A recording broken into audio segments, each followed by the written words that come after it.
चलिए, तो आज हमारा मुद्दा क्या है? आज हमारा मुद्दा है कैपेसिटर्स एंड डाइलेक्ट्रिक्स, और उसके साथ साथ में हम लोग क्या पढ़ लेंगे? पोलराइजेशन भी पढ़ लेंगे। आज हम लोगों को ये पढ़ना है, जबकि इसमें से बहुत सारा पार्ट मैं आपको ऑलरेडी पढ़ा चुका हूँ, लेकिन मुझे इसको रिवाइज़ कराना पड़ेगा क्योंकि हमारे बच्चों को हर चीज़ रिवाइज़ करानी पड़ती है।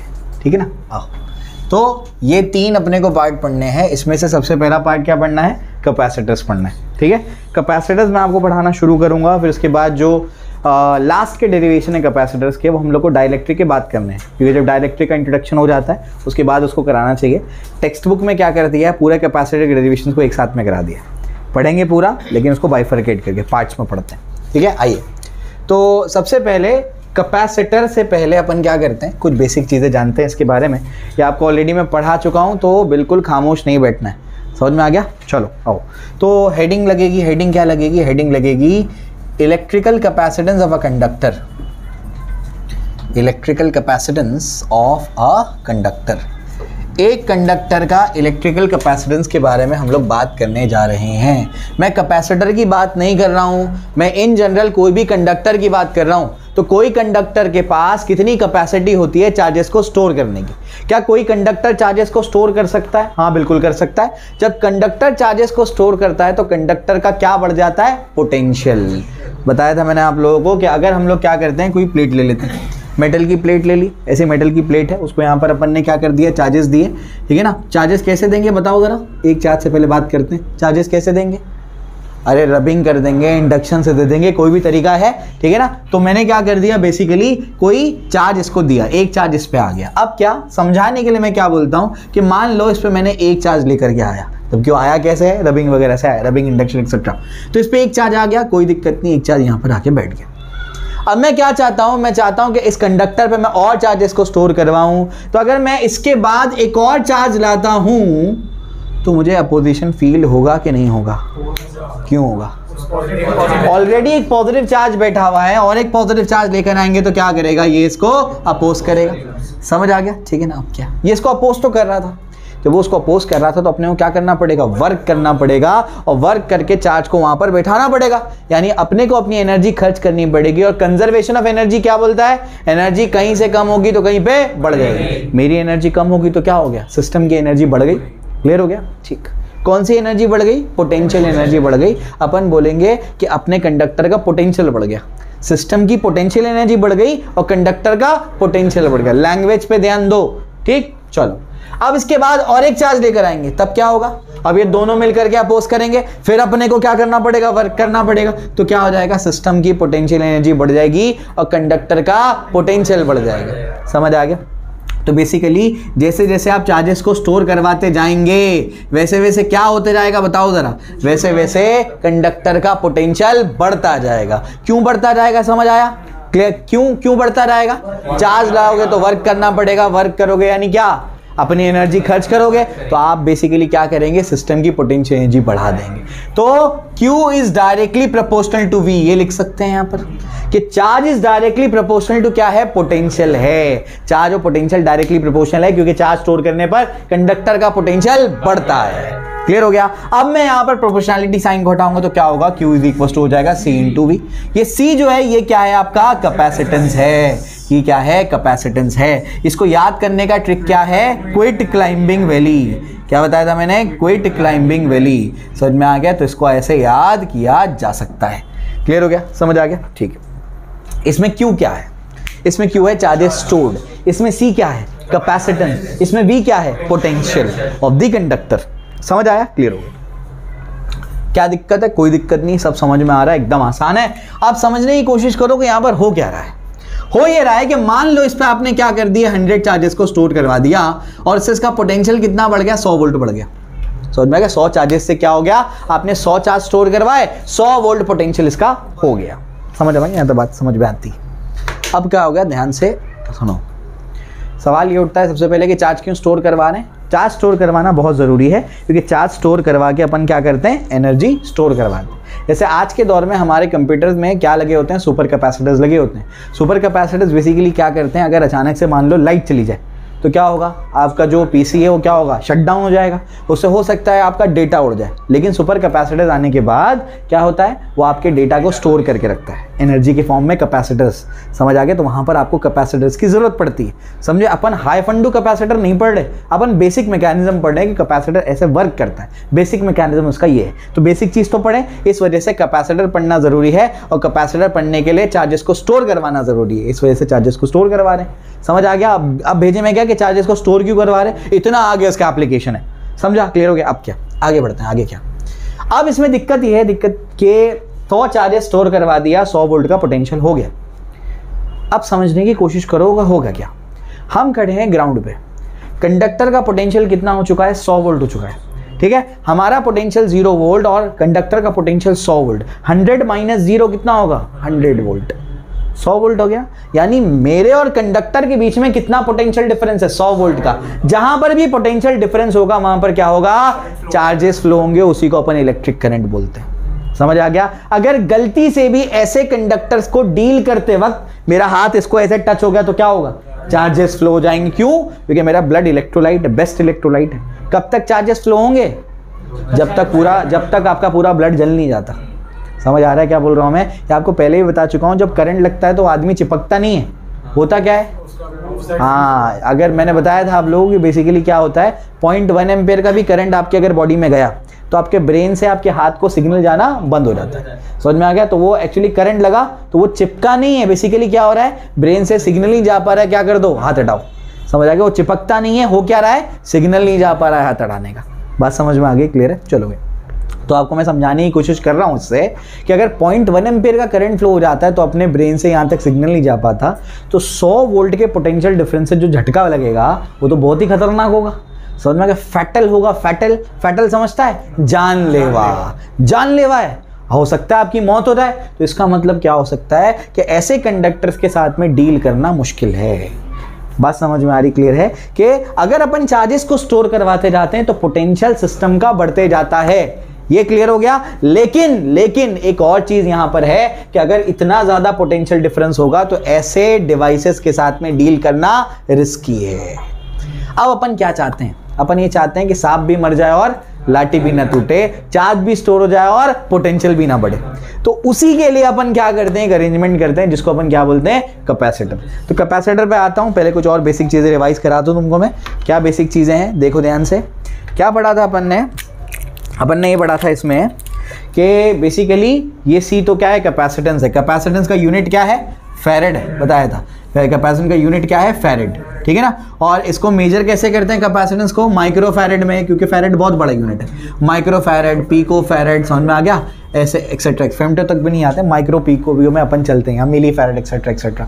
समझ आ रहा है क्या बोल रहा हूँ मैं? क्लियर? ज्यादातर जो कॉमन यूनिट्स है वो ये माइक्रो फैरेड, पिको फैरेड। ठीक है, यहाँ तक अपने को समझ में आ गया। अब क्या, अब अपन ये चाह रहे हैं कि भाई चार्ज भी स्टोर हो जाए और पोटेंशियल भी ना बढ़े, बहुत ज्यादा पोटेंशियल भी नहीं बढ़ना चाहिए। अब उसको कैसे करेंगे उसको मैं आपको समझाता हूँ। यहाँ तक सबको समझा? कोई दिक्कत नहीं है? क्या कोई भी कंडक्टर चार्ज स्टोर कर सकता है? हाँ, कोई भी कंडक्टर चार्ज स्टोर कर सकता है। लेकिन अपन क्या चाह रहे हैं, सिर्फ चार्ज स्टोर करवाना चाह रहे हैं? नहीं, अपन चाह रहे हैं चार्ज ज्यादा से ज्यादा स्टोर हो, पोटेंशियल कम से कम बढ़े। समझा? क्लियर हो गया? ये फंडा है इसका। अब जो है अपन आगे बढ़ते हैं। आगे क्या, इसमें एक और चीज मैंने आपको बताई थी। क्या बताया था, याद है कुछ? मैंने आपको बताया था स्फेरिकल कंडक्टर अगर है तो उसका कैपेसिटेंस कैसे निकालेंगे, ये आपको बताया था मैंने। इलेक्ट्रिकल कैपेसिटेंस बता दिया। अच्छा, कैपेसिटेंस को डिफाइन कैसे करोगे, डिफाइन भी करवाया था मैंने। कैसे डिफाइन करोगे कैपेसिटेंस को, बोलो? कैपेसिटेंस कैसे डिफाइन करोगे?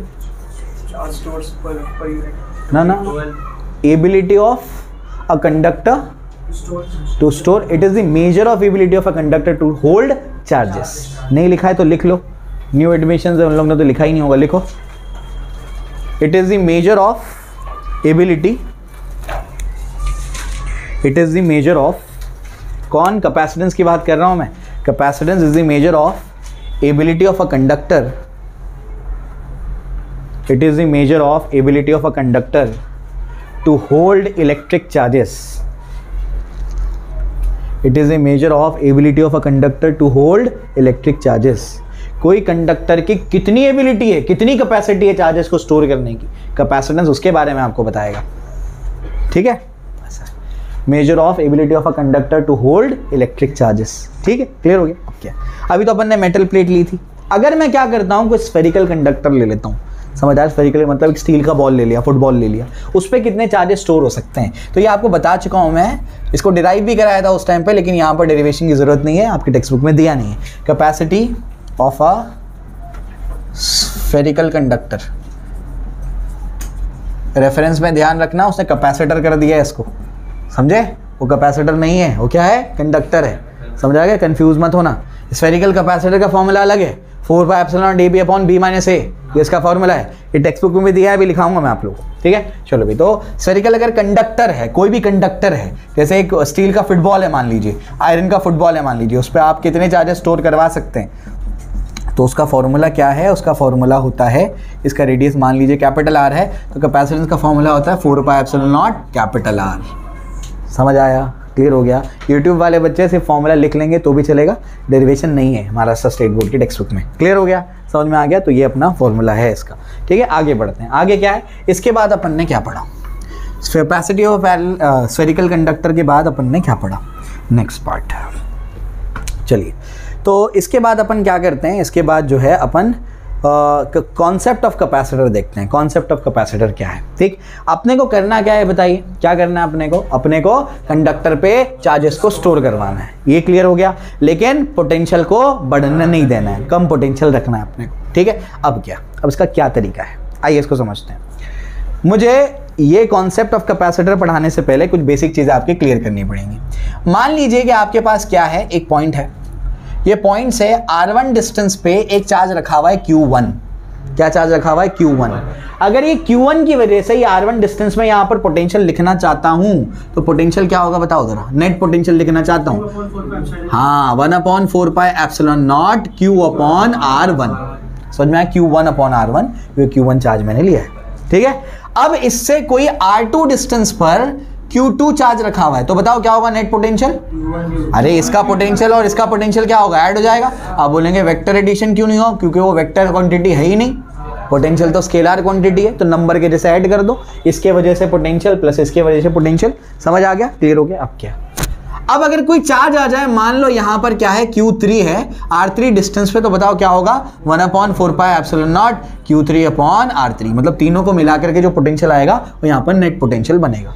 समझ आता है, क्लियर हो गया। ध्यान से सुनना, अभी ये मान लो इसको कैलकुलेट करने के बाद कुछ 5 आएगा, इसको कैलकुलेट करने के बाद मान लो कुछ 2 आएगा, इसको कैलकुलेट करने के बाद मान लो कुछ 4 आएगा, ठीक। टोटल कितना आया, 11 आया, 11 वोल्ट का पोटेंशियल आया। अभी तक समझ में आता है। अब क्या, ध्यान से सुनना, अभी मैं क्या करता हूँ, कोई R4 डिस्टेंस पे -Q का चार्ज लेकर के आ जाता हूँ। अब नेट पोटेंशियल बताओ कैसे निकालोगे। अरे इसका पोटेंशियल, इसका पोटेंशियल, इसके वजह से पोटेंशियल, इसके वजह से पोटेंशियल, सारे पोटेंशियल को ऐड कर दो। तो 3 को तो ऑलरेडी ऐड करके रखें, तो ये क्या हो जाएगा 1/4πε0, और ये क्या हुआ -Q डिवाइडेड बाय यहाँ पर क्या हो जाएगा R4, प्लस और माइनस क्या हो जाएगा, ये मान लो कुछ, मान लो 3 है। पोटेंशियल बढ़ा कि घटा, -Q आने पर पोटेंशियल क्या हो गया बताओ, ये कितना था 11, उसमें से 3 चला गया, कितना बचा। इसका मतलब इससे कंक्लूजन क्या निकालोगे तुम बताओ। अगर पॉजिटिव चार्ज, पहले तो कौन था, सिर्फ Q1 था, उसकी वजह से पोटेंशियल 5 बना था, फिर अपन ने एक और पॉजिटिव चार्ज लेकर आया, तो पोटेंशियल दोनों मिला के क्या हो गया 7 हो गया। मतलब पॉजिटिव चार्ज को लाने पर सिस्टम की पोटेंशियल एनर्जी बढ़ती है, पॉइंट का पोटेंशियल भी बढ़ जाता है।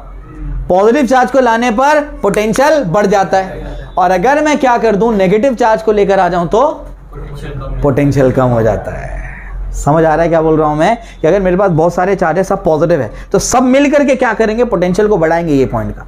एक नेगेटिव चार्ज को लेकर आ जाऊं तो क्या होगा, हाँ पोटेंशियल को कम कर देगा। एक गंदी मछली पूरे तालाब को गंदा कर देती है, तो बस वही हाल है, ठीक है। तो बेसिकली क्या होता है, बेसिकली यहाँ पर होता है नेगेटिव चार्ज आया, नेगेटिव चार्ज ने क्या कर दिया, सिस्टम का इस पॉइंट पे पोटेंशियल को क्या कर दिया, इस पॉइंट का पोटेंशियल क्या कर दिया, कम कर दिया, सिस्टम की पोटेंशियल एनर्जी को घटा दिया। समझा, क्लियर हो गया। अब क्या, मेरे पास क्या है, मेरे पास एक कंडक्टर है जिसपे चार्जेस है, उसका पोटेंशियल ज़्यादा है। अब मुझे क्या करना है, उसका पोटेंशियल कम करना है। समझ आ गया। तो क्या करो, नेगेटिव चार्ज को लेकर आ जाओ। समझ आ गया? इलेक्ट्रॉन ही नेगेटिव चार्ज नहीं होता, आयंस भी हो सकते हैं कोई भी, समझ में आ गया? ठीक है ना? तो नेगेटिव चार्ज को लेकर आ जाओ उसके पास, लेकिन मैं नेगेटिव चार्ज को लाऊंगा नहीं, मैं कुछ और लाऊंगा, अभी समझाता हूँ, ठीक है? और नेगेटिव चार्ज अपने आप आ जाएगा उससे, ठीक है? मैं समझाता हूँ। ये लॉजिक समझा कि अगर क्या कर देंगे, पॉजिटिव चार्ज को लाएंगे तो पोटेंशियल बढ़ेगा और नेगेटिव चार्ज को लाएंगे तो पोटेंशियल घट जाएगा। क्लियर? समझ में आती बात? ओके, चलो आगे बढ़ते हैं। आगे क्या है देखिए ध्यान से। अब जो है समझने की कोशिश करो कि हो क्या रहा है। अपने पास एक प्लेट है, मेटल की प्लेट है, और उस पर अपन ने पॉजिटिव चार्ज दिया है। अब कहीं से भी लाया पॉजिटिव चार्ज से क्या लेना देना, पॉजिटिव चार्ज इस पे है। अब क्या, इसका पोटेंशियल है मान लो 100 वोल्ट और उस पर चार्जेस कितने हैं, मान लो 100 चार्जेस स्टोर्ड है, ठीक है? ये अपन ने मान लिया।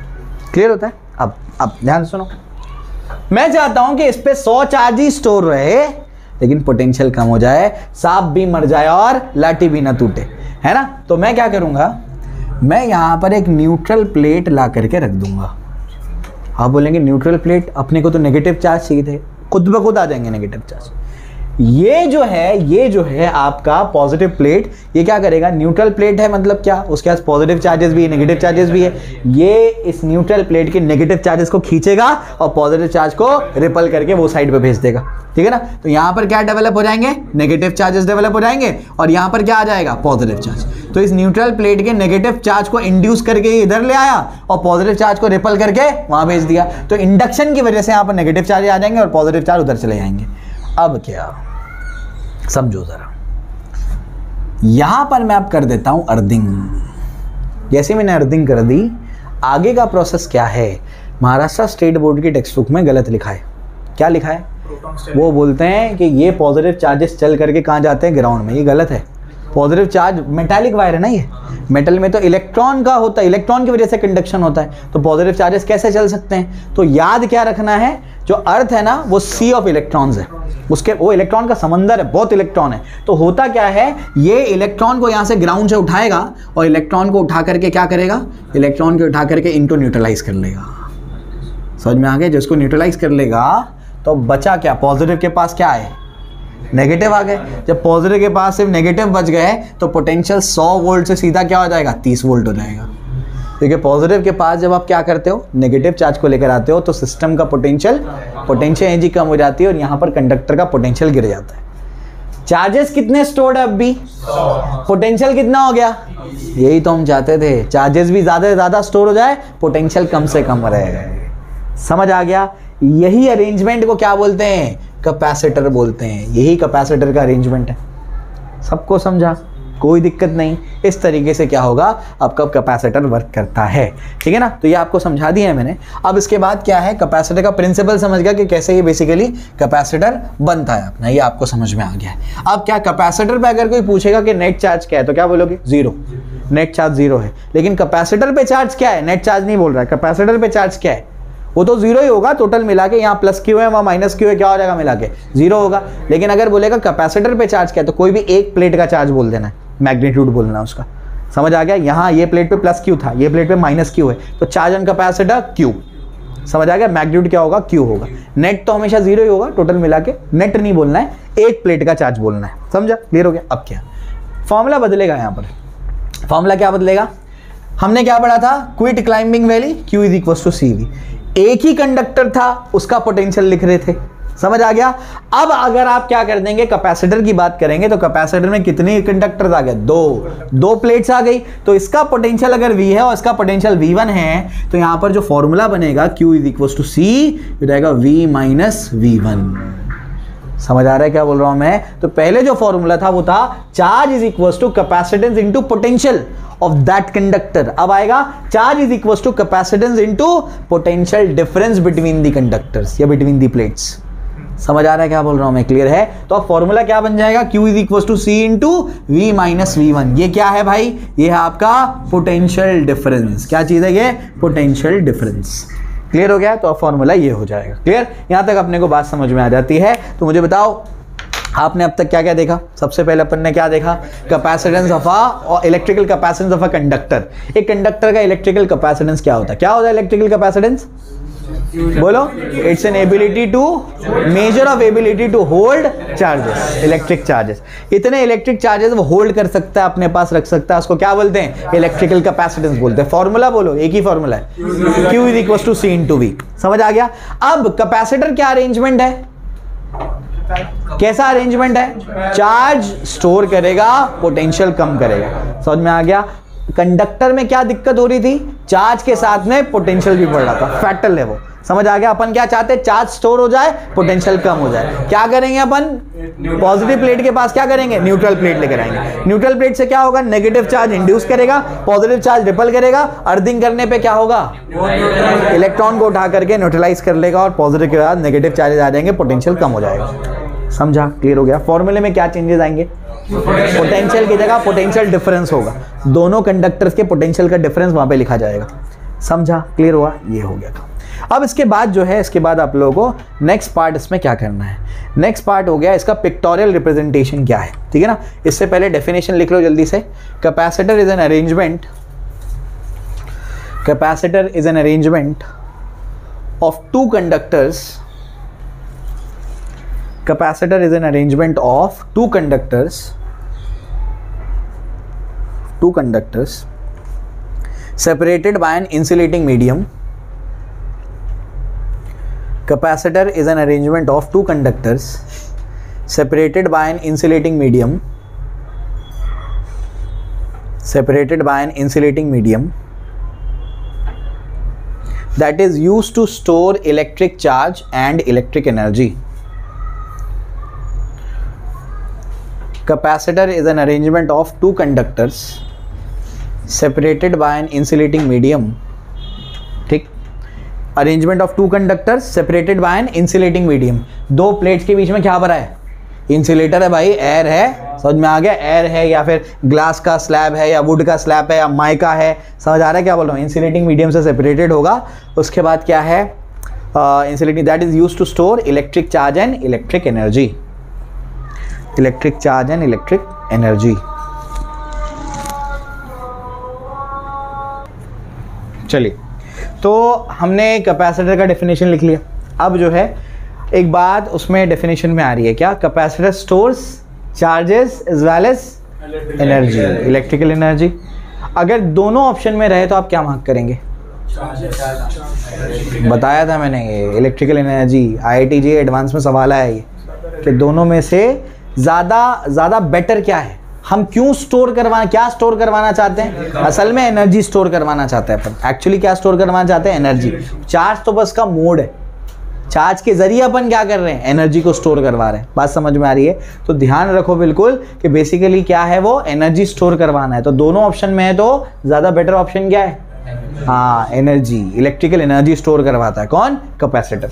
भेजे में गई बात? क्लियर? चलो, यहाँ तक अपने को समझ में आ गया। इसके बाद जो है एक और चीज़ आपको पढ़ाई थी मैंने, क्या? Capacity of a parallel plate capacitor, capacity of a parallel plate capacitor, ठीक है ना। तो पैरेलल प्लेट कैपेसिटर के आपको क्या निकालना है? कैपेसिटी निकालनी है। पैरेलल प्लेट कैपेसिटर क्या होता है भाई? क्या होता है पैरेलल प्लेट कैपेसिटर? बोलो जल्दी से। हाँ बोलो। अरे दो मेटल की प्लेट्स होंगी और एक दूसरे के पैरेलल होंगी, वो उसी को क्या बोलते हैं? Separated by a small distance. उसको क्या बोलेंगे? Parallel plate capacitor. सबसे सिंपलेस्ट कैपेसिटर, वाइडली यूज्ड यही होता है, पैरेलल प्लेट कैपेसिटर। तो पैरेलल के प्लेट कैपेसिटर, तो हेडिंग क्या लगेगी? अभी हेडिंग लगेगी capacity of a parallel plate capacitor, capacity of a parallel plate capacitor. तो पैरेलल प्लेट कैपेसिटर की कैपेसिटी अपने को देखनी है। अब कैसे निकालेंगे उसको? अब समझने की कोशिश करो मैं क्या बोल रहा हूँ। कुछ बेसिक चीज़ें मैं आपको पहले बता दूँ। अगर आपके पास कोई मेटल की प्लेट है, उस पर चार्जेस क्या है? पॉजिटिव है या नेगेटिव है या कोई भी है, कुछ चार्जेस इसके पास क्या है हम लोग ने दिए हुए। तो उसके जस्ट बाहर अगर इलेक्ट्रिक फील्ड निकालनी है तो फॉर्मूला बताओ जल्दी से। चार्ज प्लेट, हाँ, चार्ज प्लेट के जस्ट बाहर। अच्छा, क्या फॉर्मूला है? अरे गॉसेस लॉ में पढ़ाया तुम लोग को मैंने, सिग्मा अपॉन 2 एप्सिलॉन नॉट। क्या फॉर्मूला होता है, सिग्मा अपॉन 2 एप्सिलॉन नॉट, ठीक है ना। चलो भाई, तो ई क्या होता है, सिग्मा अपॉन 2 एप्सिलॉन नॉट। तो ये अपने पास क्या है, चार्ज प्लेट के बिल्कुल बाहर अगर अपने को इलेक्ट्रिक फील्ड निकालनी तो क्या फॉर्मूला है, सिग्मा अपॉन 2 एप्सिलॉन नॉट, ये उसका फॉर्मूला है। ये चीज़ आपको ध्यान रखनी है। अब क्या आपको पैरेलल प्लेट कैपेसिटर का क्या करना है, इलेक्ट्रिक फील्ड फाइंड आउट करनी है। कैसे find out, capacitance find out करना है, मैं आपको बताता हूँ कैसे फाइंड आउट करते हैं। आपने पैरेलल प्लेट कैपेसिटर कंसिडर किया, ध्यान से देखो इसको, इंपॉर्टेंट है। तालिब, ये अपन ने इस पर पॉजिटिव चार्ज दिए, अब इसके बाद क्या है, यहाँ पर भी पॉजिटिव चार्जेस ही होंगे, ठीक है ना। इस पर पॉजिटिव चार्ज दिए तो इस पॉजिटिव चार्ज ने क्या कर लिया, इधर पे नेगेटिव चार्जेस को क्या कर लिया, इंड्यूस कर लिया, और पॉजिटिव चार्जेस को क्या कर दिया, रिपल कर दिया। अभी मैंने ग्राउंडिंग नहीं की है, ध्यान रखना, समझे, मैंने ग्राउंड नहीं किया है। मैं निकालना क्या चाह रहा हूँ, मैं बस इसकी कैपेसिटी निकालना चाह रहा हूँ, ठीक है। अब कैपेसिटी कैसे निकालूंगा, देखो। तो सबसे पहले आउटर रीजन की बात करेंगे, ध्यान से सुनो, टेक्स्ट बुक में पढ़ोगे समझ में नहीं आएगा कुछ भी। आउटर रीजन में बात करूंगा मैं, तो आउटर रीजन में क्या होगा, आउटर रीजन में यहाँ पॉजिटिव चार्जेस है, तो इनकी वजह से इलेक्ट्रिक फील्ड से बाहर की तरफ जाएगी। क्यों, इलेक्ट्रिक फील्ड क्या होती है, पॉजिटिव चार्जेस से निकलती है, बाहर की तरफ जाती। तो यहाँ पर भी ऐसी बाहर की तरफ जाएगी इलेक्ट्रिक फील्ड। समझ आ रहा है क्या बोल रहा हूँ मैं, ये सब आपस में मिलकर एक दूसरे को क्या कर देंगे, तो इसका मतलब आउटर रीजन में इलेक्ट्रिक फील्ड जीरो है। अभी बताया नहीं आपके टेक्स्ट बुक में, सिर्फ बोल दिया आउटर रीजन में जीरो है, ऐसे ही आता है वो। क्लियर हो गया, ठीक है। तो आउटर रीजन में इलेक्ट्रिक फील्ड क्या हो गई, जीरो हो गई, इधर भी जीरो, इधर भी जीरो, ठीक। अब इनर रीजन की बात करेंगे। इनर रीजन में पॉजिटिव से नेगेटिव की तरफ क्या है, इलेक्ट्रिक फील्ड है। अपने को पता है ना, पॉजिटिव से नेगेटिव की तरफ इलेक्ट्रिक फील्ड होती है, ये तो उसका डायरेक्शन है। अब पॉजिटिव से इलेक्ट्रिक फील्ड, ध्यान से सुनना, अभी ध्यान से सुनना, मैं क्या कर रहा हूँ, मैं पहले ये चीज़ तुमको बताऊँ। ये क्या है, पॉजिटिव प्लेट है, इस पे चार्जेस है, चार्जेस अपन ने क्या कर दिया, दिए हैं। तो अगर चार्जेस दिए तो उसके जस्ट बाहर इलेक्ट्रिक फील्ड कितनी होगी बताओ जरा, सिग्मा अपॉन 2 एप्सिलॉन नॉट। ये भी तो एक प्लेट है, नेगेटिव चार्ज है इस पे या कुछ चार्जेस हैं इस पे, तो इसमें अगर इलेक्ट्रिक फील्ड निकालेंगे तो भी क्या आएगा, सिग्मा अपॉन 2 एप्सिलॉन नॉट, क्योंकि ये भी तो चार्ज प्लेट है। समझ आ गया। अब ध्यान से सुनो, पॉजिटिव चार्ज से फील्ड लाइन बाहर की तरफ निकलेगी, पॉजिटिव से बाहर निकलती है। नेगेटिव पे फील्ड लाइन क्या करती है, एंटर करती है। दोनों में एंगल कितना है, जीरो, 180 नहीं है, जीरो। एंगल कितना है, जीरो। जीरो है मतलब दोनों फील्ड ऐड हो जाएगी। समझ आ रहा है। तो अगर मुझे इनर फील्ड या इनसाइड फील्ड निकालनी है तो इनसाइड फील्ड क्या होगी बताओ जरा, E1 प्लस E2।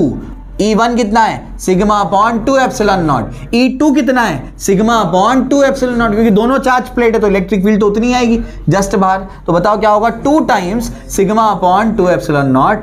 2 और 2 कैंसिल, क्या बचेगा, सिग्मा अपॉन एप्सिलॉन नॉट। ऐसे आया E इनसाइड, यानी इलेक्ट्रिक फील्ड तुमको मिल गया सिग्मा अपॉन एप्सिलॉन नॉट, जो अंदर एग्जिस्ट कर रही है। समझा, क्लियर हो गया। तो टेक्स्ट बुक में जैसा दिया है वैसे मैं आपको करा रहा हूँ। अब तो कुछ है ही नहीं, ये स्टेप समझाने तो दो, अब तो कुछ बचता ही नहीं है, इसमें बहुत आसान है। आइए मैं आपको समझाता हूँ। इलेक्ट्रिक फील्ड आपने निकाल ली, तो इलेक्ट्रिक फील्ड क्या मिला आपको, सिग्मा अपॉन एप्सिलॉन नॉट। ये अब जो है नेट इलेक्ट्रिक फील्ड। अब आप लोग क्या करेंगे, इलेक्ट्रिक फील्ड का एक फॉर्मूला आप लोग जानते हैं कि V/D होता है। क्या होता है, V/D। यहाँ पर जो भी पोटेंशियल का डिफरेंस होगा, V का पोटेंशियल डिफरेंस, और दोनों में डिस्टेंस कितना है, D। तो इलेक्ट्रिक फील्ड का फॉर्मूला क्या होता है, V/D। डिराइव कराया हूँ मैंने, लॉकडाउन के टाइम पे पढ़ाया था मैंने, ऑनलाइन लेक्चर्स में लिया था मैंने, है ना। तो E इक्वल्स टू क्या होता है, V/D होता है। अब क्या, E इक्वल्स टू V/D होता है, और इलेक्ट्रिक फील्ड अपने को और क्या मिला है, सिग्मा अपॉन एप्सिलॉन नॉट, ये भी तो मिला है। तो ये हो जाएगा अपने पास क्या, sigma upon epsilon not is equals to V/D, क्योंकि इलेक्ट्रिक फील्ड का फॉर्मूला मुझे क्या आ गया, क्या एक्सप्रेशन आया, सिग्मा अपॉन एप्सिलॉन। सिग्मा क्या होता है, वो होता है चार्ज अपॉन एरिया, और ये क्या हो जाएगा अपना एप्सिलॉन नॉट, और ये क्या हो जाएगा V/D। समझा, सिग्मा क्या होता है, charge upon area, charge upon area epsilon not, ये क्या हो जाएगा V/D। यहाँ तक बात समझ में आ रही है। अब मैं क्या कर रहा हूँ, अब मैं यहाँ से Q निकाल लूंगा। Q क्या होगा बताओ जरा, A epsilon not capital V/D। ये अपने पास Q आ गया। यहाँ तक बात समझ में आ गई, कोई दिक्कत नहीं है। चलो भाई, अब ये चीज आप लोग ऐसे बोल सकते हो, ये V को भी नीचे भेज देता हूँ ना, नीचे भेज देता हूँ यहाँ। तो Q/V क्या होता है, क्विट क्लाइंबिंग वैली, तो Q is equal to C into V। तो Q/V क्या होता है, C। तो Q/V की जगह लिख दूंगा मैं C। आ गया पैरेलल प्लेट कैपेसिटर का कैपेसिटेंस का formula, A epsilon not divided by D। Actually यहाँ पर K का एक्सप्रेशन आएगा, जो कि आगे बताऊंगा मैं। कोई भी डाइलेक्ट्रिक आप रखेंगे तो उसका डाइलेक्ट्रिक कांस्टेंट पुट करना पड़ेगा। तो अभी जो नहीं दिया है, अभी तो एयर माना है, इस वजह से K का वैल्यू 1 है, वरना एक्चुअल एक्सप्रेशन क्या है, A K epsilon not divided by D। समझा, क्लियर हो गया। ये आपके एक बार बोर्ड एग्जाम में ये सिर्फ डायग्राम बनाने के 2 मार्क्स आए थे, सिर्फ डायग्राम बनाने के। पैरेलल प्लेट कैपेसिटर का क्या करो, डायग्राम बना दो, उसके लिए 2 मार्क्स थे और डेरिवेशन 3 मार्क्स के लिए आ सकता है पेपर में। समझा, क्लियर है? कोई कुछ टफ है क्या?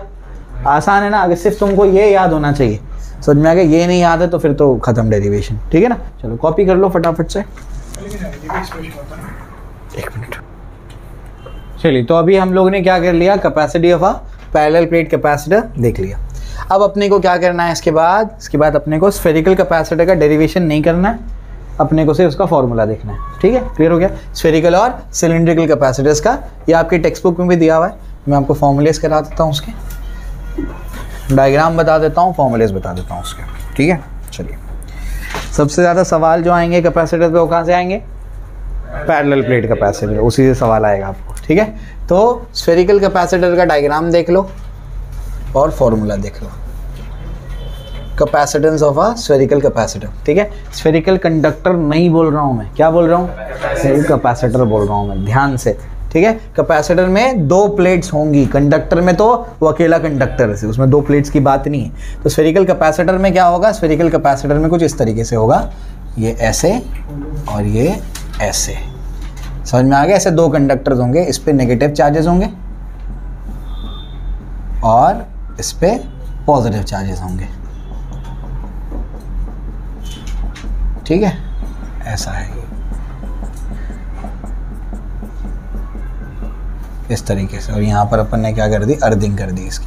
इसका ये रेडियस क्या है? स्मॉल a है, ये रेडियस क्या है? स्मॉल b है। क्लियर हो गया? बस डायग्राम याद रखना है, कैपेसिटेंस का फॉर्मूला याद रखना है। कैपेसिटेंस का formula is 4 pi epsilon not AB upon B minus A। ये कैपेसिटेंस का फॉर्मूला है स्फेरिकल कैपेसिटर का, कंडक्टर का नहीं। कंडक्टर का क्या है? 4 pi एप्सिलॉन नॉट R, ठीक है? क्लियर हो गया? चलो, उसके बाद सिलिंड्रिकल कैपेसिटर। सिलिंड्रिकल कैपेसिटर, तो सिलिंड्रिकल कैपेसिटर के लिए जो डायग्राम है वो देख लीजिए आप लोग। डायग्राम कुछ ऐसा है इसका,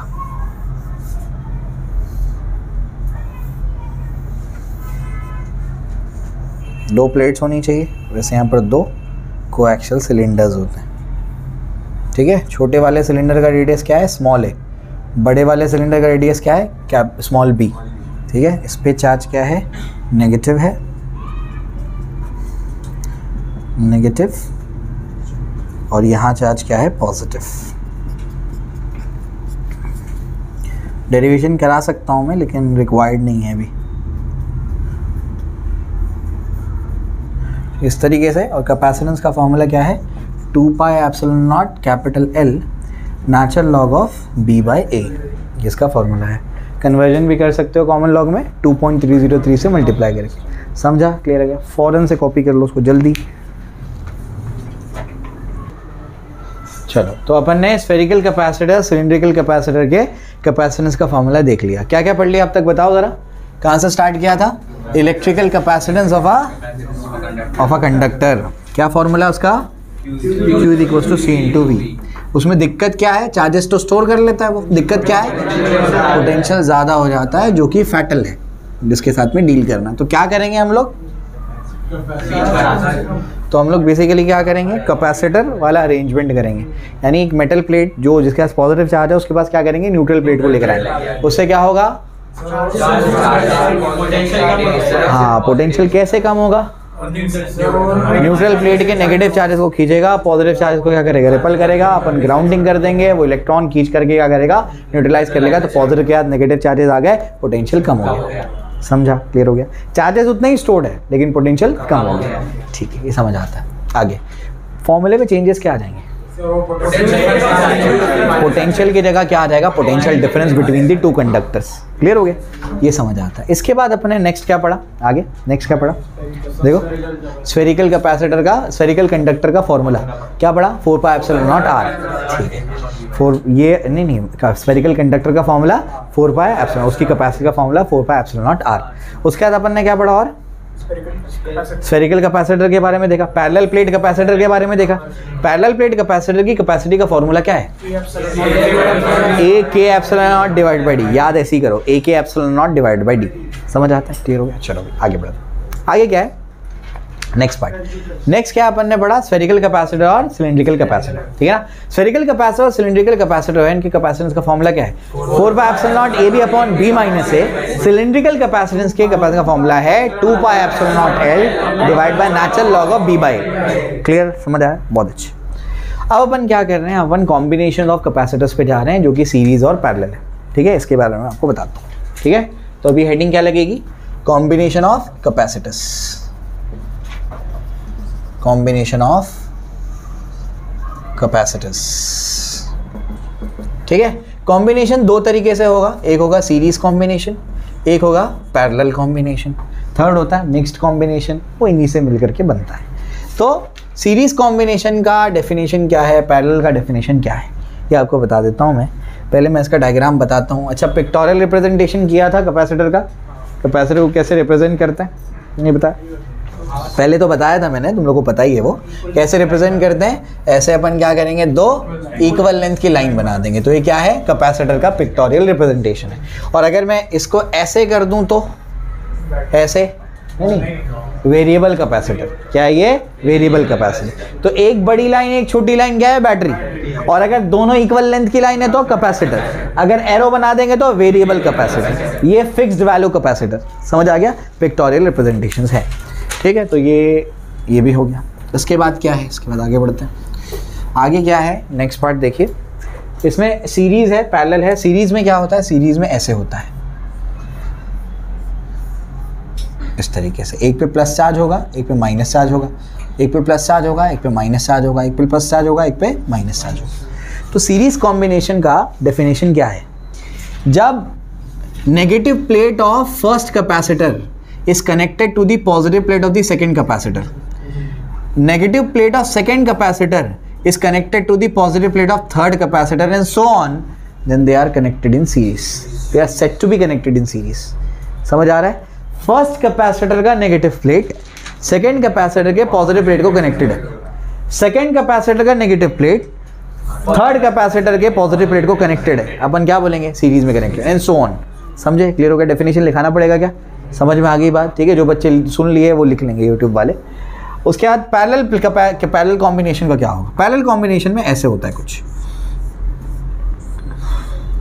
ऐसे कुछ,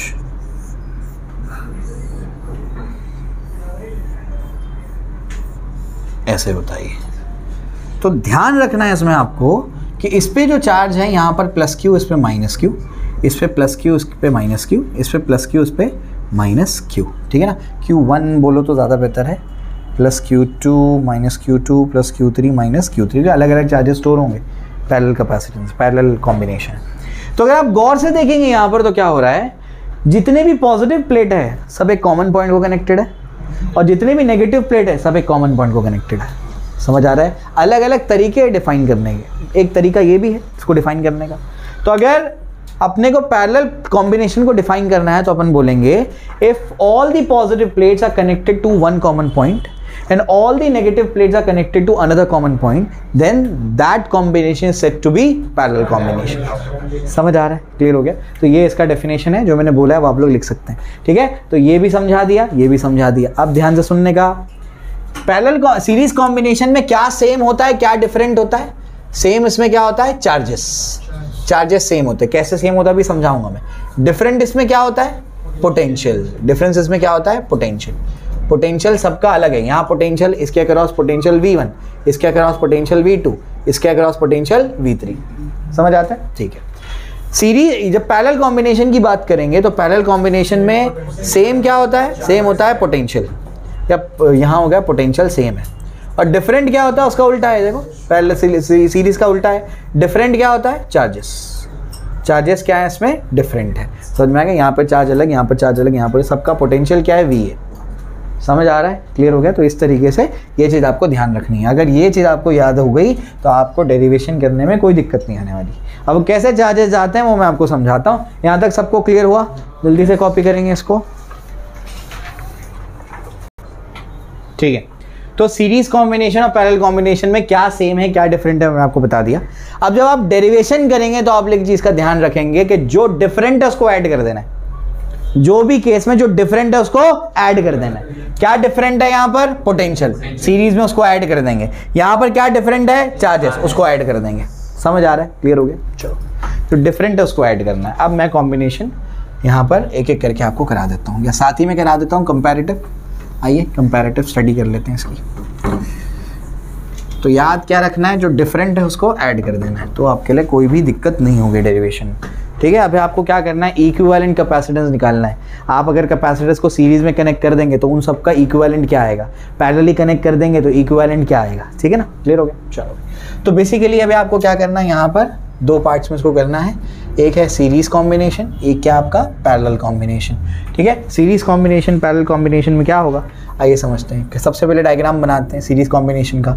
ये ऐसे होगा, कैपेसिटर्स ऐसे लगे होंगे। समझ में आ गया? सीरीज कॉम्बिनेशन का ये मतलब नहीं है कि वो सीरीज़ में नज़र आए, इसका ये बिल्कुल मतलब नहीं है। कैपेसिटर ब्लॉक्स डीसी को ब्लॉक करता है कैपेसिटर, लेकिन चार्जिंग के दौरान नहीं करता है, चार्जिंग होने के बाद। समझ आ गया? ध्यान रखना है इसका। अब इसमें एक चीज़ मैंने देखी है कि बेसिकली क्या होता है, ये कैपेसिटेंस C1, इसका C2 और इसका C3 कैपेसिटेंस है। किताबों में जो लिखा होता है वो प्रोसीजर बिल्कुल उल्टा होता है एक्चुअल प्रोसेस से। हम हमेशा बोलते हैं ना कि करंट कहाँ से कहाँ फ्लो होता है, पॉजिटिव से नेगेटिव, लेकिन एक्चुअली कहाँ से कहाँ फ्लो होता है, नेगेटिव से पॉजिटिव। समझ आ गया? बैटरी के बाहर तो नेगेटिव से पॉजिटिव करंट फ्लो होता। समझ आ रहा है क्या बोल रहा हूँ मैं? ठीक है ना? क्लियर है? तो वही आपको समझना है कि बुक में जो दिया है कि यहाँ से पॉजिटिव चार्ज इसको दिया गया और यहाँ पर पॉजिटिव चार्ज डेवलप हो गया, वैसा नहीं हो रहा है, हो उल्टा रहा है। ये कंडक्टिंग वायर से पॉजिटिव चार्ज कैसे चलेगा? अरे कंडक्टिंग वायर है, मेटालिक वायर है, मेटल में इलेक्ट्रॉन की वजह से करंट फ्लो होता है। चार्ज तो इलेक्ट्रॉन चलेगा ना, पॉजिटिव चार्ज तो चल ही नहीं सकता। कर्नल कैसे चलेगा? कर्नल से ना अंदर, बताया था कर्नल से अंदर, वो तो चल नहीं सकते, तो कैसे चलेंगे वो? तो वो नहीं चलते हैं। चलता कौन है? इलेक्ट्रॉन चलता है। मैं आपको सही प्रोसीजर बताता हूँ, ये समझेगा तो energy stored in a capacitor आपको समझ में आ जाएगा। ठीक है? क्लियर हो गया? हाँ, मैं आपको सही प्रोसीजर बताता हूँ। होता क्या है? होता ये है कि अब इसको अपने को पॉजिटिव प्लेट बनाना है। तो पॉजिटिव प्लेट कैसे बनेगी? यहाँ से इलेक्ट्रॉन को खींच लेंगे। तो बैटरी वर्क करके क्या करती है? इलेक्ट्रॉन को खींचती है। समझ आ गया? तो यहाँ से इलेक्ट्रॉन को खींचा जाता है। इलेक्ट्रॉन खींच करके यहाँ पर आए तो इस पर क्या चार्ज आ जाएगा? प्लस Q का चार्ज आ जाएगा। समझ आ गया? यहाँ पे कौन आ रहा है? इलेक्ट्रॉन्स आ रहे हैं। इलेक्ट्रॉन्स यहाँ पर आ रहे हैं। समझ में आ गया? नेगेटिव चार्ज को खींच लिया गया, इलेक्ट्रॉन को खींच लिया गया, पॉजिटिव चार्ज इस पे आ गया। ये पॉजिटिव चार्ज क्या करेगा? यहाँ पर नेगेटिव चार्ज क्या करेगा? इंड्यूस कर लेगा। ये पॉजिटिव इधर है, नेगेटिव चार्ज इंड्यूस कर लेगा। समझ में आ गया? अब क्या होगा? यहाँ पर क्या हो जाएगा? ये पॉजिटिव आ जाएगा। अरे दूसरे साइड पे पॉजिटिव तो जाएगा ना। समझे क्या बोल रहा हूँ मैं? यहाँ से इलेक्ट्रॉन खींच लिए गए तो इधर पे क्या आ गया? पॉजिटिव आ गया। इधर तो पॉजिटिव आ गया। बात समझ में आ रही है? ये पॉजिटिव क्या करेगा? बिल्कुल सामने वाली प्लेट के नेगेटिव को खींचेगा और पॉजिटिव को रिपल कर देगा। अब ध्यान से सुनो, ये पॉजिटिव क्या करेंगे? इस प्लेट के इलेक्ट्रॉन को खींच के अपने आप को क्या करेंगे? न्यूट्रलाइज कर लेंगे। तो यहाँ पर क्या डेवलप हो जाएगा? Positive charge. समझ आ गया? ठीक है ना? वही प्लस Q का चार्ज। 10 चार्ज भेजे थे, 10 ने इसको खींचा, 10 बाहर चले गए, 10 ने 10 इलेक्ट्रॉन खींचे, 10 यहाँ डेवलप हो गए। यानी बेसिकली 10 इलेक्ट्रॉन खींचूंगा तो हर एक पे कितना डेवलप होते जाएगा? 10-10 ही डेवलप होते जाएगा। समझ आया? क्लियर हो गया? तो यहाँ पॉजिटिव चार्ज, अब यहाँ पर क्या आ जाएगा? फिर नेगेटिव चार्ज। इधर पॉजिटिव आएगा, वो इसके इलेक्ट्रॉन को खींचेगा तो क्या हो जाएगा? यहाँ पर पॉजिटिव आ जाएगा। इसके बाद क्या होगा? बोलो आगे की कहानी। ये नेगेटिव होगा, यहाँ पर पॉजिटिव होगा। अब ये पॉजिटिव को कौन न्यूट्रलाइज करेगा? ये इलेक्ट्रॉन जो आ रहा है ना, ये इसको चल करके यहाँ पर क्या करेगा? न्यूट्रलाइज कर देगा। ऐसे सब पे क्या आ जाएगा? पॉजिटिव नेगेटिव चार्जेस डेवलप हो जाएंगे। क्लियर हो रहा है? समझ में आया? कि तो बेसिकली यहाँ पे प्लस Q चार्ज नहीं भेजा गया, हुआ क्या है? यहाँ से इलेक्ट्रॉन खींचे गए। समझ आ गया? 10 इलेक्ट्रॉन खींचा मान लो तो 10 यहाँ पर क्या हो गया? 10 + 10 का चार्ज हो गया। तो ये +10 क्या करेंगे? वहां से 10 इलेक्ट्रॉन को खींचेंगे। 10 पॉजिटिव चार्ज क्या होंगे? दूसरे साइड पे चले जाएंगे। वो 10 पॉजिटिव चार्ज क्या करेंगे? यहाँ से 10 इलेक्ट्रॉन खींचेंगे। इस पे क्या आ जाएगा? 10 का पॉजिटिव चार्ज आ जाएगा। वो 10 इलेक्ट्रॉन क्या करेंगे? यहाँ 10 इलेक्ट्रॉन खींचेंगे, है ना? उसके बाद क्या होगा? यहाँ पर पॉजिटिव चार्ज चले आएगा। ये 10 पॉजिटिव चार्ज क्या करेंगे? वहां से 10 इलेक्ट्रॉन खींचेंगे, यहाँ 10 पॉजिटिव चार्ज डेवलप हो जाएगा। फिर ये क्या करेगा? 10 नेगेटिव चार्ज डेवलप करेगा, इधर पे 10 पॉजिटिव आ जाएगा। ये 10 पॉजिटिव को कौन न्यूट्रलाइज करेगा? यहाँ से इलेक्ट्रॉन के द्वारा। ये सही प्रोसीजर है इसका। और ये इलेक्ट्रॉन को खींचने में बैटरी को क्या करना पड़ता है? वर्क करना पड़ता है। तो बैटरी जब वर्क करेगी, मतलब अपनी एनर्जी खर्च करेगी, वह एनर्जी स्टोर हो जाएगी कैपेसिटर के अंदर। वही फंडा है energy stored in a capacitor. आगे नेक्स्ट डेरिवेशन वही होगा, कैपेसिटर में कितनी एनर्जी स्टोर हो जाती है। अब समझा प्रोसीजर, क्लियर हो गया। अगर तुमको ये नहीं बताऊँ मैं तो बुक का स्टेटमेंट समझ में नहीं आएगा। Charging is the procedure of transfer of charges. कैसे ट्रांसफ़र हो रहा है, यहाँ से यहाँ थोड़ी ट्रांसफ़र हो रहा है, वैसा नहीं हो रहा है जो मैंने बताया वैसा हो रहा है। समझे, क्लियर हो गया। चलो भाई, वो बिल्कुल एयर में से नहीं हो रहा है, वो बच्चे समझने लगते हैं यहाँ से ट्रांसफ़र हो गया, यहाँ से थोड़ी ट्रांसफ़र हुआ है, वो इधर से निकला है चार्ज। समझा, अभी समझाता हूँ और डिटेल में। यहाँ तक बात समझ में आ गई है। अब क्या, ये तो मैंने ज़्यादा डिटेल में प्रोसीजर समझाया है, मैं आपको सिंपल वे में समझा देता हूँ अभी कि बेसिकली हो क्या रहा है। हो ये रहा है कि यहाँ पर चार्जेस, ये कैपेसिटर्स कैसे लगे हुए हैं, पैरेलली लगे हुए हैं। कैसे लगे हुए हैं, पैरेलली। तो अगर सीरीज़ में लगे हुए हैं, सीरीज़ में लगे हुए हैं। इसका कैपेसिटेंस C1, इसका C2, इसका क्या है C3। इस पे चार्ज क्या होगा, प्लस Q, इस पे माइनस Q, इस पे प्लस Q, इस पे माइनस Q, इस पे क्या होगा प्लस Q, इस पे क्या होगा माइनस Q। हर एक की कैपेसिटी अलग अलग है, चार्जेस सब पे क्या है, सेम है। हर एक का पोटेंशियल भी क्या है, अलग अलग है। यहाँ V1, यहाँ V2, यहाँ V3। समझ आ रहा है क्या बोल रहा हूँ मैं, ठीक है ना। तो पोटेंशियल अलग अलग है, मतलब क्या, पोटेंशियल क्या होता है, पोटेंशियल होता है वर्क डन अपॉन चार्ज। हर एक में से इलेक्ट्रॉन को निकालने में सेम एनर्जी थोड़ी लगी होगी। समझ आ रहा है, अलग अलग एनर्जी लगी होगी, इस वजह से यहाँ पर क्या होगा, पोटेंशियल अलग अलग है। ठीक है ना, क्लियर हो गया। यहाँ तक बात समझ में आती है। मैंने क्या बोला, जो डिफरेंट है उसको ऐड कर दो। कौन डिफरेंट है, पोटेंशियल। तो पोटेंशियल क्या होगा, पोटेंशियल होगा V1 plus V2 plus V3। Net potential तो यही होगा। समझ आ रहा है क्या बोल रहा हूँ मैं, क्यों, स्केलर क्वांटिटी है, डायरेक्ट ऐड हो जाएगा। अब पोटेंशियल क्या होता है, देखो Q इज इक्वल टू क्या होता है, C इंटू वी। तो V क्या होगा, Q बाई C। Q तो सब में सेम है, तो लेकिन क्या लिखूंगा, CS। क्यों, सीरीज कॉम्बिनेशन है। ये चार्ज तो वही है लेकिन इसका कंपैरिजन C1। Q अपॉन क्या हो जाएगा, C2 प्लस Q अपॉन क्या हो जाएगा, C3। सब में से Q निकाल के कैंसिल कर दो तो क्या बचेगा, 1 upon CS is equals to 1 upon C1 plus 1 upon C2 plus 1 upon C3। इस तरीके से ये आपका एक्सप्रेशन बन गया। जब आप रेजिस्टर्स का कॉम्बिनेशन टेंसाइन में करते हैं तो ये ऐसे एक्सप्रेशन कहाँ पर आता है, पैरेलल में। कैपेसिटर में उसका उल्टा आता है। समझा, क्लियर हो गया। सीरीज में ऐसा एक्सप्रेशन आपको मिल रहा है। अब अपन क्या करेंगे, पैरेलल कॉम्बिनेशन देखेंगे। तो पैरेलल कॉम्बिनेशन में क्या होता है, पैरेलल कॉम्बिनेशन में ऐसे कुछ होगा। देखो ये ऐसा है, इस तरीके से। पैरेलल कॉम्बिनेशन ज़रूरी नहीं है कि पैरेलल जैसा दिखे। मैंने आपको कई सारे एग्जाम्पल्स कराए हैं, समझे। ज़रूरी नहीं हो पैरेलल के जैसा दिखे, ठीक है। तो इसका कैपेसिटेंस C1, इसका कैपेसिटेंस C2, इसका कैपेसिटेंस C3, ठीक है। सबका पोटेंशियल यहाँ पर क्या है, सेम है। सबका पोटेंशियल क्या है, सेम है। क्यों सेम है potential, potential is work done upon charge. तो potential is work done, potential क्या है, वर्क डन। तो work done in a conservative force field is independent of path followed. तो चार्ज ये रास्ते से चल के यहाँ पहुंचे, ये रास्ते से चल के यहाँ पहुंचे, या ये रास्ते से चल के यहाँ पहुंचे, पाथ पे डिपेंड ही नहीं करता। एंड पॉइंट सेम है ना, तो वर्क डन सेम है। वर्क डन सेम है तो पोटेंशियल सेम है। ये लॉजिक है। टेंसाइन में भी यही लॉजिक था, बताते नहीं है टेंसाइन में। अभी समझ में आ गया।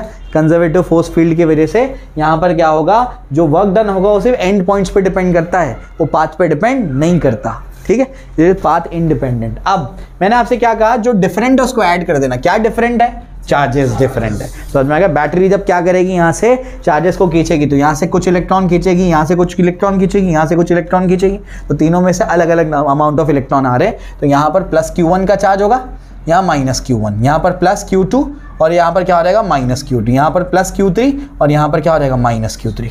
समझ आ रहा है, ठीक है ना। क्या डिफरेंट है, चार्जेस डिफरेंट है। तो Q is equal to total मिला करके क्या होगा, Q1 plus Q2 plus Q3। Q क्या होता है, C इंटू वी। तो C पैरेलल लगा हुआ है और पोटेंशियल तो सेम है। C1 V plus C2 V plus C3 V। समझ आ रहा है, यहाँ तक सबको समझा। क्या किया मैंने, Q के क्या लिखा, C इंटू वी। C1 क्यों लिखा, फर्स्ट कैपेसिटर का कैपेसिटेंस C1 है। V1 क्यों नहीं लिखा, क्योंकि पोटेंशियल तो सेम है। सब में से V निकाल के कॉमन कैंसिल कर दो, CP क्या आ जाएगा, C1 plus C2 plus C3। समझ में आ गया। 3 कैपेसिटर थे, बहुत सारे कैपेसिटर होते तो Cn तक जाता, यहाँ पर 1 अपॉन Cn तक जाता। समझा, क्लियर हो गया। तो इस तरीके से ये आपको मैंने सीरीज पैरेलल का कॉम्बिनेशन बता दिया। ठीक है, कोई दिक्कत नहीं है, सबको समझा। मुझे बताओ सीरीज कॉम्बिनेशन में क्या सेम क्या different, charge same potential different. Parallel combination में क्या सेम क्या different, potential same charge different. जो डिफरेंट है उसको ऐड करो, बाकी हो गया एक्सप्रेशन तुम्हारा। सबको समझा, कोई दिक्कत नहीं। शॉर्टकट बता दूं, शॉर्टकट्स क्या हैं, बहुत सिंपल से हैं। अगर सभी कैपेसिटेंस जो होंगे वो क्या होंगे, सेम कैपेसिटी के होंगे, सबका कैपेसिटेंस सेम है, तो यहाँ पर Cp क्या हो जाएगा, हाँ ये भी C प्लस C कितने होंगे, n टाइम C जगह आएगा तो क्या लिख दूंगा, NC लिख दूंगा। ये कब लगेगा, if C1 is equals to C2 is equals to, अब तक कहाँ तक जाएगा, Cn। समझ आया, क्लियर हो गया। इसका क्या होगा बताओ जरा, CS का क्या होगा, C/n हो जाएगा। समझ में आया क्या हो जाएगा, C/n। कब होगा ये, if C1 is equals to C2 up to कहाँ तक जाएगा, Cn तक जाएगा। यहाँ तक बात समझ आई, कोई दिक्कत नहीं है। इस तरीके से आपको क्या करना है, इसको देखना है। चलो कॉपी कर लो फटाफट से उसको।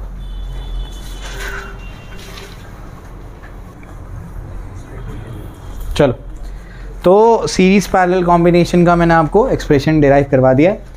अब जो है इक्विवेलेंट कैपेसिटेंस का एक्सप्रेशन, अब जो है अपन क्या करेंगे, energy stored in a capacitor वो देख लेते हैं। और एक आपको एक्स्ट्रा चीज़ मैं हम इसमें पढ़ाऊंगा, जो है एनर्जी डेंसिटी। ओल्ड सिलेबस में वो हुआ करता था लेकिन अब नहीं है, लेकिन मुझे पढ़ाना पड़ेगा वो, ठीक है। नीट में एक बार सवाल आया उसके ऊपर, तो मुझे पढ़ाना पड़ेगा वो, ठीक है। मैं आपको बताता हूँ बेसिकली क्या है, कैसे इसको हल करते हैं, एनर्जी डेंसिटी का कॉन्सेप्ट क्या है उसका, ठीक है। तो बेसिकली क्या हो रहा है यहाँ पर, आइए।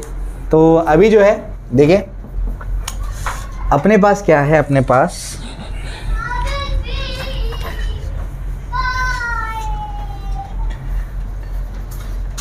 Energy stored in a capacitor, ठीक है। तो energy stored in a capacitor जो है ये अपने को अब क्या करना है, पढ़ना है, ठीक है। तो energy stored in a capacitor जो है ये क्या है, मैं आपको समझाता हूँ। ये वही फंडा है जो भी आपको मैंने समझाया था, ठीक है। क्या समझाया था आपको मैंने आपको समझाया था, अगर आप क्या करेंगे, कैपेसिटर लेंगे, अब ध्यान से सुनना, एक कैपेसिटर लेंगे और उसको एक बैटरी से कनेक्ट कर देंगे। अब इसका चार्जिंग हो रहा है, यहाँ पर क्या हो रही है, चार्जिंग हो रही है। अब इसमें चार्जिंग हो रही है, जब तक चार्जिंग नहीं होती तब तक ब्लॉक नहीं करेगा, चार्जिंग होने के बाद ब्लॉकिंग शुरू कर देता, ठीक है। चलो भाई, तो इसकी चार्जिंग हो रही है। चार्जिंग कैसे होगी, कैपेसिटर कैसे चार्ज होता है, तो ये बैटरी क्या करेगी, बैटरी भाई काम करेगी, मेहनत करेगी बैटरी क्या करेगी, यहाँ से इलेक्ट्रॉन को खींचेगी। यहाँ से जैसे ही इलेक्ट्रॉन को खींचेगी बैटरी, तो यहाँ पर क्या हो जाएगा बताओ ज़रा, यहाँ पर प्लस चार्ज डेवलप होना शुरू हो जाएंगे और ये नेगेटिव चार्जेस यहाँ जा करके जमा होना शुरू हो जाएंगे। समझ आ रहा है क्या बोल रहा हूँ मैं, क्लियर है, ठीक है ना। तो बेसिकली जो चार्जिंग का प्रोसेस है वो ट्रांसफर ऑफ चार्जेस है from one plate to another. समझ आ गया, ये टेक्स्ट बुक में लिखा हुआ है, तो घबराना नहीं, पढ़ करके समझ आई बात, कि एक प्लेट से दूसरे प्लेट पे क्या करते हैं, चार्जेस को ट्रांसफर करते हैं। तो बच्चे क्या सोचने लगते थे, यहाँ से यहाँ नहीं, इधर नहीं हो रहा है, वो ऐसे ट्रांसफर हो रहा है। समझ आ गया, वो गड़बड़ नहीं करते हैं, ठीक है। तो बेसिकली यहाँ पर क्या हो रहा है, यहाँ पर चार्जेस का ट्रांसफर हो रहा है एक प्लेट से दूसरी प्लेट पे। इसमें क्या होता है, बैटरी को वर्क करना पड़ता है यहाँ से इलेक्ट्रॉन को खींचने के लिए। अब बैटरी जो वर्क करती है वो कैपेसिटर के अंदर एनर्जी के फॉर्म में स्टोर हो जाता है। कौन सी एनर्जी, पोटेंशियल एनर्जी। अब कितनी एनर्जी स्टोर हो जाती है कैपेसिटर में, वो आपको निकालना है। समझा, क्लियर हो गया। चलो, तो यही मुद्दा है energy stored in a capacitor. अभी तो मैंने आपको कॉन्सेप्ट समझाया है, अब मुझे क्या करना है, अब मुझे आपको इसका मैथमेटिकल डेरिवेशन समझाना है। यहाँ तक सबको समझा कॉन्सेप्ट क्या है, ठीक है। तो ये इसका कॉन्सेप्ट हो गया। अब जो है इसका डेरिवेशन क्या है मैं आपको समझाता हूँ। पहले कुछ चीज़ें मैं आपको बताऊँ, ध्यान से सुनो, इंपॉर्टेंट है ना, भेजे में नहीं जाएगा ये। सबसे पहले पोटेंशियल का फॉर्मूला क्या होता है, वर्क डन अपॉन चार्ज। तो वर्क डन क्या होगा, पोटेंशियल इनटू चार्ज, ये आपको याद होना चाहिए। सेकेंडली आपको ये भी ध्यान से सुनो, ये पता होना चाहिए आपको कि मान लो कि इसका जो कैपेसिटी है वो 100 चार्ज को स्टोर करने की है। कितने चार्ज, 100 चार्ज। और जब 100 चार्ज स्टोर हो जाएंगे तो उसका मैक्सिमम पोटेंशियल मान लो कितना हो जाएगा, 100 वोल्ट। 100 से ज्यादा ये चार्ज स्टोर नहीं कर सकता है। समझ आ रहा है क्या बोल रहा हूं मैं, क्लियर है। तो 100 चार्ज मैक्सिमम ये स्टोर कर सकता है, क्लियर हो गया। अब क्या, अभी मैं चार्जिंग के दौरान, चार्जिंग के दरमियान बात कर रहा हूं, मतलब कितने स्टोर कर सकता चार्ज, 100 चार्ज। 100 स्टोर हुए क्या, नहीं 100 स्टोर नहीं हुए, मान लो स्टोर हुए 70 चार्जेस। कितने, 70 चार्ज और पोटेंशियल 70 वोल्ट हुआ है। समझ आ रहा है क्या बोल रहा हूं मैं। तो मैं पूरे 100 चार्ज स्टोर नहीं करवा चुका हूं, मैं बोल रहा हूं 100 चार्ज स्टोर कर सकते, पोटेंशियल V पहुंच सकता। समझ आ गया। अभी मैं ड्यूरिंग द प्रोसेस की बात कर रहा हूं, अभी चार्जेस अपन क्या कर रहे हैं, स्टोर करवा रहे हैं। कितने स्टोर हो चुके, 70 स्टोर हो चुके। समझ आ गया। अब मैं आपको नोटेशन समझाता हूं। यहां नोटेशन जो ये पूरे जितने चार्ज स्टोर कर सकता है उसके लिए नोटेशन है कैपिटल Q। समझ आ गया। जब पूरे 100 चार्ज स्टोर कर लेगा मान लो, तो उस पर जो पोटेंशियल पहुंचेगा वो क्या है, कैपिटल V। तो घबराने का नहीं, ये सब नोटेशंस देख के। 70 चार्ज जो स्टोर हुए हैं अभी, उसके लिए नोटेशन है स्मॉल क्यू, और जो अभी पोटेंशियल है 70 वोल्ट, उसके लिए क्या है स्मॉल वी। समझ आया? तो बिल्कुल भी घबराना नहीं कि कैपिटल वी क्या है, स्मॉल वी क्या है, बिल्कुल घबराने का नहीं। कैपिटल क्यू मतलब क्या, जो पूरे चार्ज स्टोर करवा सकते हैं वो। कैपिटल वी वो पूरे चार्ज स्टोर करवाने पे जो पोटेंशियल बनेगा वो। स्मॉल क्यू जो अभी चार्जेस स्टोर्ड है, अभी ड्यूरिंग द प्रोसेस की बात कर रहा हूँ। स्मॉल वी जो अभी उसकी वजह से पोटेंशियल बना है। ठीक, क्लियर हो गया आपके? इंटीग्रेशन करना अपने को अल्टीमेटली। तो अपन क्या करेंगे, ये क्यू चार्ज है ना, इसमें डी क्यू को ऐड करेंगे तो पोटेंशियल कितना बनेगा, डी वी से बढ़ेगा। समझ आ रहा है क्या बोल रहा हूँ मैं? जब मैं क्या करूंगा, डी क्यू का चार्ज स्टोर करवाऊंगा, तो चार्ज थोड़ा है तो वर्क डन भी तो थोड़ा ही होगा ना। समझ आ रहा है क्या बोल रहा हूँ मैं? ठीक है, तो यहाँ पर मैं बोलूंगा here D W is equal to क्या होगा, थोड़ा सा चार्ज है, देखो फॉर्मूला क्या है, V इंटू क्यू। तो उस टाइम पे पोटेंशियल क्या था, V था, उसमें डी क्यू मैंने क्या कर दिया, ऐड कर दिया। उस टाइम पे पोटेंशियल लिखना होता है, V प्लस डी वी नहीं, उस टाइम पे पोटेंशियल। समझ आ रहा है? उस टाइम पे पोटेंशियल क्या है, V। डी क्यू क्या है, ये चार्ज मैंने स्टोर करवाया, इनके वजह से क्या हो गया, डी डब्ल्यू का वर्क हो गया। समझा? भेजे में गई बात? ठीक। मुझे क्या निकालना है, टोटल वर्क डन, क्योंकि जो वर्क डन होगा वही पोटेंशियल एनर्जी के फॉर्म में स्टोर हो जाएगा। वही तो मुझे निकालना है, एनर्जी कितनी स्टोर है, मुझे वर्क डन निकालना पड़ेगा। मैंने आपको क्या बताया था, फिजिक्स में पोटेंशियल एनर्जी निकालने का कोई डायरेक्ट तरीका नहीं है। अपन कैसे निकालते हैं, वर्क डन के जरिए निकालते हैं। कहाँ बताया था, ऑसिलेशंस में बताया था ना, ऑसिलेशंस में। उससे पहले पिछले साल भी बताया था इलास्टिसिटी पढ़ाते वक्त कि अपने पास पोटेंशियल एनर्जी निकालने का कोई भी डायरेक्ट तरीका नहीं है, वर्क डन निकालते हैं, उसके जरिए पोटेंशियल एनर्जी आती। ठीक है, अब क्या टोटल वर्क डन निकालना है, तो 0 से W तक का वर्क डन और 0 से Q, क्योंकि DQ मेरे पास ऑपरेटर है, 0 से Q तक का चार्ज में स्टोर करवा दूंगा। अब ध्यान से सुनो, ये जो स्मॉल v है, अच्छा मुझे बताओ, जब इन दोनों ये कंडीशन के लिए मैं लिखूंगा इक्वेशन, तो Q इज इक्वल टू क्या होगा, C इंटू कैपिटल V। जब फुल्ली चार्ज हो गया, फुल पोटेंशियल आ गया, तो ये। और ये कंडीशन के लिए जब मैं लिखूंगा तो क्या लिखूंगा, small q is equal to capital C into small v। क्यों? अरे कैपेसिटेंस थोड़ी चेंज होगा, कैपेसिटी तो उसकी उतनी है 100 चार्ज स्टोर करने की, तो कैपेसिटेंस तो वही आएगा, कैपिटल C। समझ आ रहा है? समझे? हाँ, किसका पोटेंशियल डिफरेंस, उस टाइम पे जो पोटेंशियल है उसकी बात करूंगा मैं। उस टाइम पे जो पोटेंशियल है, उस टाइम पे पोटेंशियल क्या है, V। तो ये मेरे पास आ जाएगा, तो मेरे पास स्मॉल v क्या आ जाएगा, ये मेरा स्मॉल v तो है, तो स्मॉल v क्या आ जाएगा, स्मॉल v हो जाएगा मेरे पास, हो जाएगा Q बाय कैपिटल C।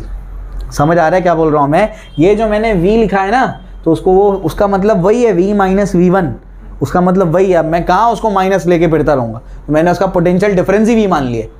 समझ आ रहा है क्या बोल रहा हूँ? पोटेंशियल डिफरेंस ही उसका मतलब वही है, उस टाइम पे जो पोटेंशियल डिफरेंस है, ये मतलब है उसका। ठीक है, तो स्मॉल v क्या हो गया, Q बाई C हो गया।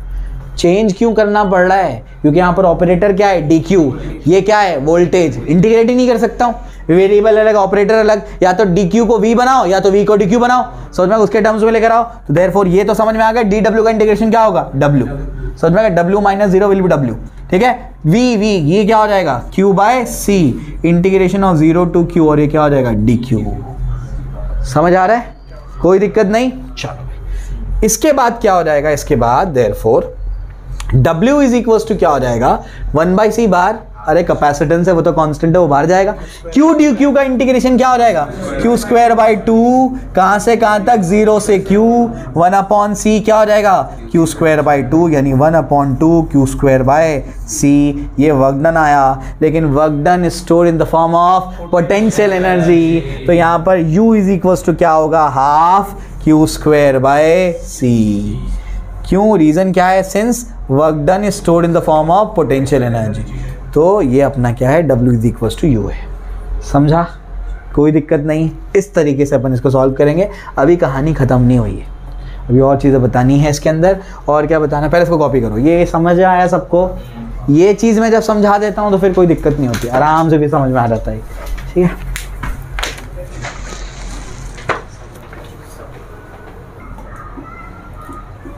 चलिए, तो अभी जो है ये एक्सप्रेशन तो आपको बता दिया मैंने। अब इसको याद करने का ट्रिक भी बताता हूँ, इसके और फॉर्मेट्स आपको समझाता हूँ, फिर मैं आपको एनर्जी डेंसिटी पे लेकर के जाता हूँ। एनर्जी डेंसिटी जो है डेरिवेशन हुआ करता था पहले, अब नहीं है, तो कोई बात नहीं, मैं आपको एक्सप्रेशन उसका समझा देता हूँ। क्योंकि नीट में सवाल आया उसके ऊपर, तो बताना पड़ेगा मुझे।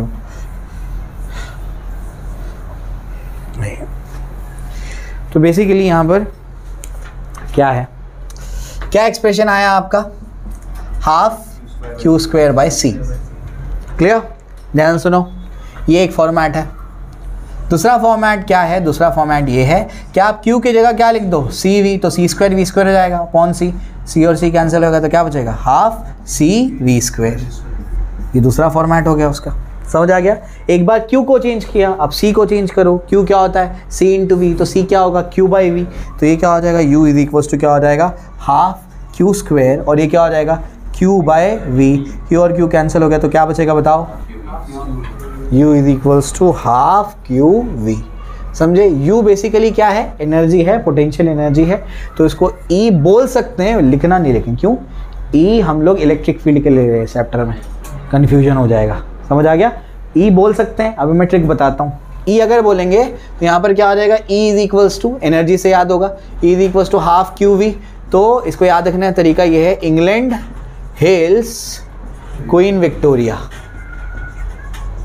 समझे, क्या तरीका याद करने का, इंग्लैंड हेल्स क्वीन विक्टोरिया। समझ में आ गया, हेल्स यानी वेलकम्स, ठीक है, तो इंग्लैंड वेलकम करता है किसको, क्वीन विक्टोरिया, तो इंग्लैंड हाफ का हेल्स क्वीन विक्टोरिया। समझे, एक फॉर्मेट अगर आपको याद हो गया तो बाकी फॉर्मेट आप खुद ब खुद बना सकते हैं। समझा, क्लियर हो गया। इस तरीके से अलग अलग फॉर्मेट्स बता दिए, याद करने का ट्रिक बता दिया इसका, ठीक है। आगे बढ़ते हैं, आगे क्या है, लिखने की ज़रूरत तो नहीं है, समझ में आ गया है, बाकी अपना बुक से कर लेना। इसके बाद जो है मैं एनर्जी डेंसिटी आपको समझा देता हूँ, एनर्जी डेंसिटी का क्या फंडा है। देखिए, एक होता है मास डेंसिटी। मास डेंसिटी क्या होता है बताओ जरा, मास डेंसिटी क्या होता है, अरे डेंसिटी जो तुम लोग लिखते हो वो क्या होता है, मास पर यूनिट वॉल्यूम, ये तो लिख दो, समझ आ रहा है, क्लियर।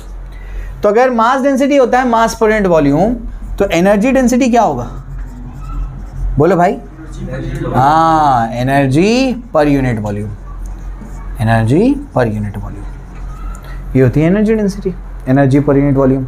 अब अपने को एनर्जी डेंसिटी निकालनी है, कैपेसिटर के लिए निकालनी है, कैसे निकालेंगे, तो अपने को सबसे पहले क्या निकालना पड़ेगा, एनर्जी निकालनी पड़ेगी। एनर्जी तो अभी निकाला कैपेसिटर की, क्या एनर्जी होती है बताओ ज़रा, हाफ क्यू स्क्वायर बाई सी बोल दो उसको, ये तुम्हारे पास एनर्जी है, समझ आता है, ठीक। अब यहाँ पर मैं क्या कर रहा हूँ, ध्यान से देखो, मेरे को एक चीज़ पता है, क्या पता है, ये एनर्जी है, ये मुझे पता है, और मुझे ये भी पता है कि जो आपका कैपेसिटर होता है, पैरेलल प्लेट कैपेसिटर जो होता है, उसमें एनर्जी, इलेक्ट्रिक फील्ड कितनी होती है, एनर्जी नहीं, इलेक्ट्रिक फील्ड कितनी होती है, sigma upon epsilon not. Net electric field inner, outer वाली तो कैंसिल हो जाती है, समझाया मैंने आज ही, ठीक है, ये अपन जानते हैं।